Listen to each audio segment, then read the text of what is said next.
Hello friends, GK गुरुजी अड्डा के YouTube platform पे मैं शैलेश आप सभी का हार्दिक स्वागत करता हूं। प्यारे साथियों, जैसे कि आप सभी को पता होगा, सीटेट का एग्ज़ाम आप सभी का 15 दिसंबर 2025 को होगा। उसी को ध्यान में रखते हुए प्यारे साथियों, हम लोग लगातार आप सभी के लिए क्लासेस ला रहे हैं। जी हाँ दोस्तों, आज हम आपके लिए जिस क्लास की चर्चा करने वाले हैं वो है आपका हिंदी, जो जनवरी 2024 में सीटेट का पेपर हुआ था। तो पहले जनवरी में जो पेपर हुए थे उनको हम लोग हल करेंगे, फिर जनवरी के बाद जो फरवरी में पेपर हुए थे उनको हम लोग हल करेंगे।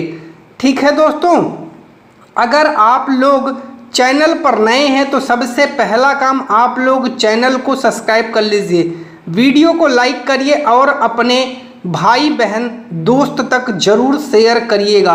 आज हम आपको बताएंगे कि कैसे बहुत ही आसान तरीके से जो है गद्य और पद्य को हम लोग हल करते हैं। देखिए, आज हम आपके सामने 2024 का पेपर लेकर के आए हैं। जब आप पेपर में आए हुए प्रश्नों को हल करेंगे तब आपको लगेगा कि हाँ, मैं तो इसको कर सकता हूँ। अर्थात आपके अंदर एक अलग प्रकार का मोटिवेशन आएगा। अगर आप सभी को इस प्रश्न पत्र का पीडीएफ चाहिए तो आप सभी को टेलीग्राम चैनल पर जुड़ना होगा। टेलीग्राम का लिंक आपको डिस्क्रिप्शन में दे दिया गया है, जा करके टेलीग्राम पर जुड़ जाइए। साथ ही कमेंट सेक्शन में भी आपको टेलीग्राम का लिंक दे दिया जाएगा, तो जा करके वहां से आप इस जो आज हम पैसेज करवाएंगे इसका पीडीएफ आप लोग वहां से डाउनलोड कर सकते हैं। आपको किसी भी प्रकार की कोई समस्या नहीं होने वाली है। तो आज हम लोग जो गद्य और पद्य अपने हिंदी भाषा का देखेंगे वो जनवरी 2024 के पेपर को देखेंगे, और जब आप पेपर को हल करेंगे तब समझ में आएगा कि पेपर में कैसे किया जाता है। गद्यांश को बहुत ही सरल तरीके से जो है आपको पढ़ना है। सरल का मतलब सिर्फ पढ़ते हुए जाना है, बहुत दिमाग नहीं लगाना है इसमें। आपको एक बार पढ़ना है लेकिन एकदम बहुत अच्छे से पढ़ना है। ठीक है, ये नहीं बार बार आपको वहीं जा कर के गद्य में पढ़ना है, तब आप गलती कर जाएंगे। हमने तरीका आपको सिखा दिया है। अगर तरीका सीखना है तो 3 वीडियो है जिसका लिंक डिस्क्रिप्शन में है, जा कर के उनको देख लीजिएगा। आइए, इच्छा से प्रेरित होकर लोग उन्नति के मार्ग पर चलने लगते हैं। अपनी यात्रा के आरंभ में वे अपनी प्रगति में बाधा डालने वाली सैकड़ों व्यक्तिगत और सामाजिक खामियों का पता लगाते हैं। उन आदि मानवों ने सुख प्राप्त करने की अपनी सहज इच्छा से प्रेरित होकर भी इन खामियों के खिलाफ संघर्ष किया। हालांकि प्रगति प्राप्त करने के लिए कोई व्यवस्थित तरीका उपलब्ध न होने के कारण वे बहुत कमजोर थे। मानव अस्तित्व त्रिपक्षीय है। अब यहाँ से हो सकता है क्वेश्चन बने, लाइन याद रखिएगा, भौतिक, मानसिक, आध्यात्मिक। अपनी यात्रा के प्रारंभिक चरण में सुदूर अतीत के अंधेरे युग में मानव ने अकेले भौतिक और मानसिक क्षेत्रों में प्रगति की है। मानव संरचना में रूपात्मक परिवर्तन अब भी हो रहे हैं और भविष्य में भी होंगे। मनुष्य भविष्य में ऐसे उल्लेखनीय परिवर्तनों से गुजरेगा जो आज के लोगों के लिए लगभग अपरिचित होंगे। हम यह नहीं कह सकते कि उन आरंभिक मनुष्यों ने वास्तव में कोई महत्वपूर्ण आध्यात्मिक प्रगति की थी। हालांकि उन्होंने जो भी उन्नति की वह किसी भी तरीके से महत्वहीन नहीं थी। जिस भी भाई बंधु को इसका स्क्रीनशॉट लेना है जल्दी से ले ले, जल्दी से लीजिएगा इसका स्क्रीनशॉट। हम चलेंगे क्वेश्चन पर और देखेंगे कि क्वेश्चन का आंसर कैसे निकालते हैं। सबसे पहला है विशेषण विशेष्य का उदाहरण नहीं है। विशेषण का मतलब होता है जो विशेषता बताए शब्द, जो विशेषता बताने वाला शब्द को विशेषण कहते हैं। विशेष का मतलब होता है संज्ञा या सर्वनाम। संज्ञा या सर्वनाम जिसकी विशेषता बताई जाती है उसे विशेष कहते हैं। तो पूछ रहा है कौन सा इसमें उदाहरण नहीं है। देखिए, रूपात्मक परिवर्तन, अंधेर युग, मानव अस्तित्व, आध्यात्मिक दुनिया, इसमें से विशेषण विशेष का उदाहरण नहीं है, जल्दी से आपको बताना है। तो जल्दी से सभी भाई बंधु इसका उत्तर कमेंट बॉक्स में करें। हम जानना चाहते हैं कि कितने भाई बंधु ने पैसेज को पढ़ा है या विशेषण विशेष्य को पढ़ा है और उनको इसके बारे में पता है। तो देखिए, रूपात्मक परिवर्तन ये आपका उदाहरण है। अंधेर युग या अंधेरे युग ये है। मानव अस्तित्व जो है ये आपका विशेषण विशेष्य का उदाहरण नहीं है, याद रखिएगा, ठीक है। इसी प्रकार के क्वेश्चन आते हैं। चलिए, उन्नति प्राप्त करने के लिए आवश्यक है कि मनुष्य क्या करे। जल्दी से बताइए, अगर मनुष्य को उन्नति प्राप्त करना है तो उसे क्या करना है। उसे अपनी खूबियों को जानना है, गलत है, अपनी कमियों को जान ले। अभी हमने आपको बताया था कि देखिए ये लाइन लिखी है, प्रगति में बाधा डालने वाली व्यक्तिगत सामाजिक खामियों का पता लगाते हैं। क्या करते हैं? अपनी कमियों को जानते हैं। चलिए 93 पर चलते हैं। गद्यांश के आधार पर कहा जा सकता है कि, क्या कहा जा सकता है? परिवर्तन महत्वपूर्ण नहीं है, गलत है। परिवर्तन मानव जीवन का सत्य है, बिल्कुल सही है। यही तो आपने ऊपर अभी पढ़ा था ना कि जो परिवर्तन है वही क्या है? मानव जीवन का सत्य है। 94 पर चलते हैं। अध्यात्म शब्द में इक प्रत्यय लगाने पर शब्द कौन सा बनेगा? अध्यात्म धन इक, आध्यात्मिक हो जाएगा। अब आपको बताना है इसमें सही क्या है। 94 का राइट जवाब सभी को कमेंट करना है। जरा आप लोग कमेंट करके बताइए, मैं जानना चाहता हूं कितने लोग जो है इसको सही बनाते हैं। अध्यात्म में जब इक प्रत्यय जुड़ता है तो क्या बनता है? जल्दी से आपको 94 का राइट जवाब देना है। तो आध्यात्मिक बनता है, याद रखिएगा। तीसरा राइट जवाब होगा, पहला वाला मत लगा दीजिएगा, गलत हो जाएगा। क्या हो जाएगा? आध्यात्मिक हो जाएगा।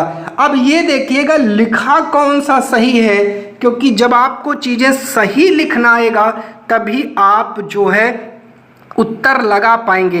कह दीजिए सर हमको कैसे पता चलेगा? तो देखिए एक शब्द यहाँ आया है आध्यात्मिक प्रगति, आपके ही पैसेज में लिखा है, वहीं से पकड़ लीजिएगा। जब आप पैसेज को अच्छे से पढ़ेंगे तो समस्या आपको नहीं होगी। अगला क्वेश्चन है, मानव शब्द में किस प्रत्यय और उपसर्ग का प्रयोग संभव है? बात करते हैं, दो चीजें आई है, याद रखिएगा। प्रत्यय का मतलब होता है पीछे, शब्द के पीछे जुड़ने वाला प्रत्यय, और उपसर्ग का मतलब होता है शब्द के पहले जुड़ने वाला, अर्थात शब्द के पहले जुड़ रहा है तो उपसर्ग, पीछे जुड़ रहा है तो प्रत्यय। पासे पीछे, पासे प्रत्यय। प्रश्न पर आते हैं, मानव शब्द में किस प्रत्यय और उपसर्ग का प्रयोग संभव है? जल्दी से बताइएगा। तो ई और आ का प्रयोग संभव है, क्योंकि मानव धन ई से मानवीय बनेगा। क्या बनेगा? मानवीय। और ये क्या है? प्रत्यय है। ये किसका है? प्रत्यय है। और आ लगाने से बन जाएगा अमानव। अमानव क्या हो जाएगा? उपसर्ग हो जाएगा। क्वेश्चन नंबर 96 पर चलते हैं। मानव के कौन से 3 पक्ष हैं? हमने आपको पैसेज में बताया था, ये आ सकता है, देखिए आया भी है, भौतिक, मानसिक, आध्यात्मिक। याद रखिएगा यही 3 पक्ष हैं। तो आपको जवाब देना है भौतिक, मानसिक, आध्यात्मिक। चौथा आपका राइट जवाब हो जाएगा। 97 कह रहा है, आदिमानव ने क्षेत्र में प्रगति की परंतु क्षेत्र में प्रगति नहीं कर सका। पैसेज पर आइए, आपको यहीं पर मिल जाएगा किस क्षेत्र में प्रगति की और किस में नहीं की। तो ये वाली जो है लाइन आप लोग पढ़ लीजिएगा, यहीं पर आपको मिल जाएगा। ठीक है, चलिए अब हम बात करते हैं इसके उत्तर की। तो आइए उत्तर देखते हैं क्या होगा। इसका उत्तर हो जाएगा भौतिक और आध्यात्मिक। मानव ने भौतिक क्षेत्र में प्रगति की परंतु आध्यात्मिक क्षेत्र में प्रगति नहीं कर सका। कहाँ लिखा है, जल्दी से आपको बताना है। कहाँ लिखा है, जल्दी से बताइए। जल्दी से आप लोगों को इसका कमेंट में जवाब देना है। ठीक है, चलिए ये लिखा भौतिक और मानसिक क्षेत्रों में प्रगति हुई है। ठीक है, चलिए आगे बात करते हैं अगले क्वेश्चन की। उल्लेखनीय परिवर्तन से क्या तात्पर्य है। तो महत्वपूर्ण परिवर्तन को ही उल्लेखनीय परिवर्तन कहा जाता है। क्वेश्चन नंबर 99 पर चलते हैं। 99 कह रहा है प्रगति प्राप्त करने का व्यवस्थित तरीका किसके पास नहीं था। 99 का राइट जवाब देना है तो जो आपका आदि मानव है, क्योंकि जो कथन आपने पढ़ा था वो जो कथन है वो आदि मानव से संबंधित है। तो देखिए ना, आपके सारे के सारे प्रश्न सही हो गए और 9 नंबर आपको यहाँ से फ्री में मिलते हैं। तो इसलिए इसको बहुत अच्छे से पढ़िएगा। अब बात करते हैं पद्य की। पद्य का मतलब होता है कविता और गद्य का मतलब क्या होता है। गद्य का मतलब होता है कहानी। जब आप कहानी पढ़ करके प्रश्नों का उत्तर देते हैं तो गद्यांश, जब कविता पढ़ करके प्रश्नों का उत्तर देते हैं तो पद्यांश। आइए कविता की चर्चा करते हैं। कट गया है शीश पर ये शीश है झुका नहीं, राही उसी का नाम है जो राह में रुका नहीं। एक दिन प्रकाश होता है कितना भी अंधकार हो, सत्य की विजय सदा असत्य की हार हो। सच्चाई साथ में रहे कैसा भी अपना अंत हो, सत्य की विजय सदा असत्य की हार हो। याद रखिएगा। अब यहाँ कविता पढ़ करके आपको प्रश्नों का उत्तर देना है। तो कविता एक बार अच्छे से पढ़िएगा और प्रश्नों का उत्तर दीजिएगा। तो 100 का आइए देखते हैं राइट जवाब क्या होगा। कविता में सर्वाधिक बल किस पर दिया गया है। आप सभी को पता है सत्य की जीत हो, ये लिखा ना, सत्य की विजय सदा, तो सत्य का। अंधकार का प्रतीक नहीं है। 101 का राइट जवाब क्या हो जाएगा। बुराई, निराशा, चुनौतियां, समाधान। समाधान जो है ये अंधकार का प्रतीक नहीं है। कविता के अनुसार राही की विशेषता कैसी होनी चाहिए। 102 का राइट जवाब। तो राही को हर तरह से काम निकालना गलत है। हर परिस्थिति में विजयी रहना जरूरी नहीं, आप हर परिस्थिति में विजयी रहें। हर तरह के मार्ग पर चलते रहना गलत है। हर परिस्थिति में कार्यरत रहना, ये इसका सही अर्थ होगा। 103 पर चलते हैं। कह रहा है कविता के अनुसार किसी भी स्थिति में स्वाभिमान बना रहना चाहिए। समूह से भिन्न शब्द युग्म क्या है। जल्दी से बताइए। 104 का सत्य का असत्य विलोम है, जय का पराजय विलोम है, प्रकाश का अंधकार विलोम है, हार का विहार विलोम नहीं है। तो पहला राइट जवाब हो जाएगा। इस कविता का मुख्य स्वर कैसा है। 105 का राइट जवाब दीजिएगा। तो ओज है। ओज जो अंदर जोश भर देता है उसे ही ओज कहते हैं, याद रखिएगा, ये ओज है। 106 कोझिकोडी की एक विशेष समुदाय में बोली जा रही मलयालम इस स्थान में दूसरों के द्वारा बोली जा रही मलयालम से थोड़ी सी भिन्न है। विशेष समुदाय द्वारा बोली जा रही मलयालम को किस रूप में जाना जाएगा। 106 का राइट जवाब हो जाएगा मलयालम की सामाजिक बोली, क्योंकि समाज में क्षेत्र विशेष को लेकर के अंतर होता है और कई क्षेत्रों में कई छोटी छोटी बोलियां बोली जाती हैं।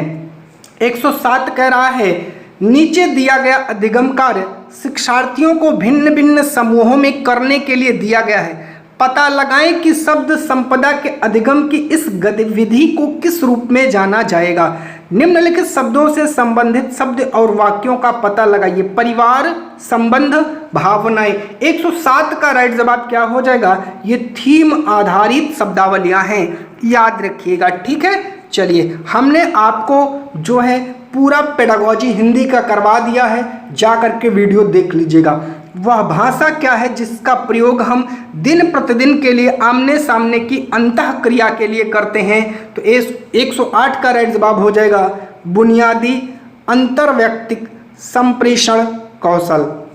109 का राइट, मिडिल स्तर पर अध्यापन करने वाली अध्यापक एक पाठ्य सामग्री छोटी कहानी पठन के लिए देती है और कहती है कि सत्ता एवं न्याय के दृष्टिकोण से इस पाठ्य सामग्री के अर्थ व विचारों पर चर्चा करो। अध्यापक अपने शिक्षार्थियों में किसका विकास करने की चेष्टा कर रही है?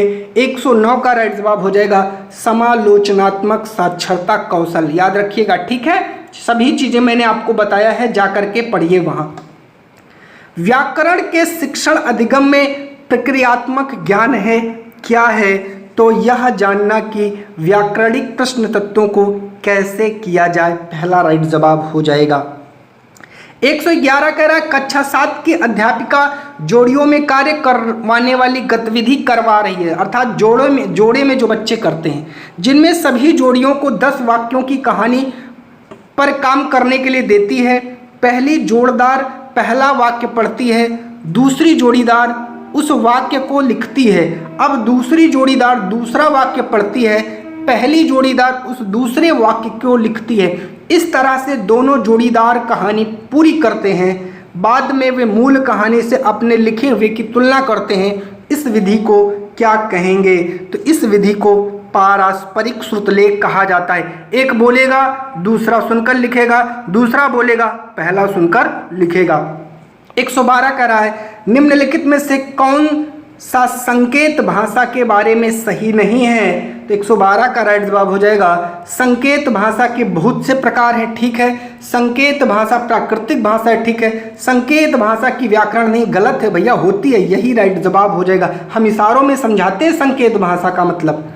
त्रिभाषा सूत्र के बारे में कौन सा कथन सही है? 113 का राइट जवाब दीजिए। मातृभाषा, घर की भाषा, क्षेत्रीय भाषा, प्रथम भाषा के रूप में पहला ही राइट जवाब हो जाएगा। 114 कह रहा है उपचारात्मक शिक्षण किसके लिए है, आपको बताना है। तो उपचारात्मक शिक्षण होता है उन शिक्षार्थियों के लिए जिन्हें भाषा अधिगम के कुछ आयामों पर ध्यान देने की आवश्यकता है, गलत। उन शिक्षार्थियों के लिए जिन्हें भाषा सीखने वाले कुछ विद्यार्थियों के लिए अपने शिक्षण में सुधार की जरूरत है, गलत। उन शिक्षार्थियों और अध्यापकों के लिए जिन्हें अपने शिक्षण अधिगम युक्तियों को समझने, बदलने या सुधार लाने की जरूरत है, तीसरा आपका राइट जवाब हो जाएगा। 115 कह रहा है शिक्षण की वह विधि जिसमें अध्यापक और 4 विद्यार्थी विभिन्न भूमिकाओं के साथ एक सहयोगात्मक अधिगम समूह का गठन करते हैं। पाठ्य वस्तु की विषय वस्तु पर संवाद किया जाता है जिससे समीपस्थ विकास का क्षेत्र सृजित होता है और परिणामतः पठन बोध में सुधार होता है। इस विधि को क्या कहेंगे? 115 का राइट जवाब देना है, इसे पारस्परिक शिक्षण विधि कहा जाता है। 116 कह रहा है एक भाषा अध्यापक अंग्रेजी में कहानी सुनाती है और शिक्षार्थियों से कहती है कि उन्हें जो भाषा आती है उस भाषा में वह कहानी समूह में सुनाए, फिर कक्षा की सामान्य भाषा में यह कहानी सुनाए। इस शिक्षण शास्त्र युक्ति को किस रूप में जाना जाता है? 116 का राइट जवाब हो जाएगा परभाषा व्यवहार, ठीक है, याद रखिएगा। 117 कह रहा है एक शिक्षार्थी किसी विशिष्ट जानकारी प्राप्त करने के लिए समाचार पत्र से समाचार पढ़ती है, इस पठन को क्या कहेंगे? दूसरे चीज से अगर वो जानकारी ग्रहण कर रही है तो उसे क्या कहा जाएगा? उसे कहा जाएगा बारीकी से पठन, क्योंकि जब उस चीज को बारीकी से पढ़ेगी तभी वहां से चीजों को वो इकट्ठा कर लेगी। अगर सरसरी तरीके से पठन करेगी तो नहीं कर पाएगी, ठीक है। चलिए 118 कह रहा है अंतर्भाषिक पहचान क्या है? आपको राइट जवाब देना है। 118 का राइट जवाब दीजिए।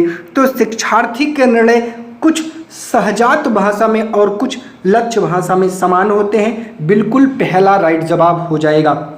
119 कह रहा है कि कक्षा 6 की शिक्षार्थी श्रेया अपने पिता के स्थानांतरण के कारण पंजाब के जालंधर से तमिलनाडु के मदुरई जाती है, वह मातृभाषा के कारण पंजाबी जानती है और विद्यालय में जो विद्यालय है वहाँ द्वितीय भाषा के रूप में अंग्रेजी भी जानती है।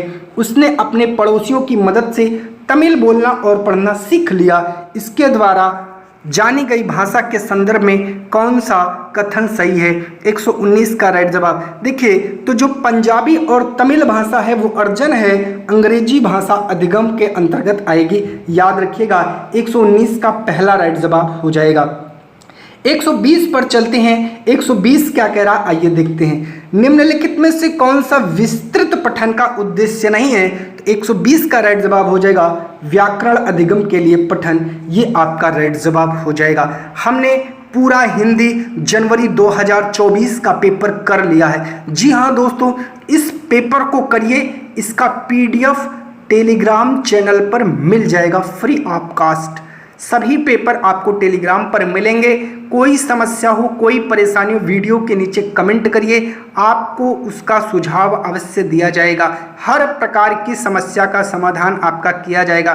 चैनल पर नए हैं तो सब्सक्राइब करिए, वीडियो को लाइक करिए, अपने दोस्तों तक शेयर करिए। बहुत बहुत धन्यवाद।